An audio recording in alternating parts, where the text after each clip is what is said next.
আচ্ছা, আজকে আপনাদেরকে তৈরি করে দেখাবো ম্যাঙ্গো কুলফি আইসক্রিম। সেজন্য এখানে আমি নিয়ে নিয়েছি গরুর লিকুইড দুধ।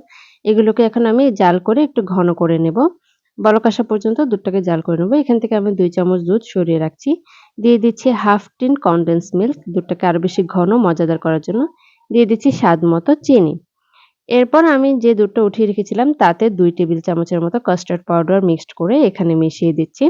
সবকিছু উপকরণকে ভালোভাবে নেড়েচেড়ে বলক তুলে জাল করে নেব, যাতে মিশ্রণটা অর্ধেক হয়ে ঘন হয়ে যায়। আর আজকের এই আইসক্রিমটা তৈরি করার জন্য আমি এখানে পাকা মিষ্টি বড় সাইজের আম নিয়ে নিয়েছি। আমগুলোকে ভালোভাবে ধুয়ে নিয়েছি। এবার মাথাটাকে এভাবে কেটে পাশে রেখে দিয়ে ছুরির সাহায্যে এভাবে একটু ভিতরে ঢুকিয়ে আটিটাকে বের করে আনার চেষ্টা করব।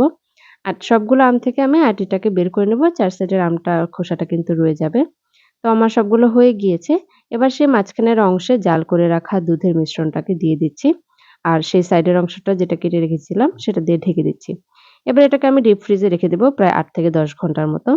চলে আসলাম ৮ থেকে ১০ ঘন্টা পর, দেখতেই পাচ্ছেন এগুলো কিরকম আইসক্রিমের মতো শক্ত হয়ে গেছে।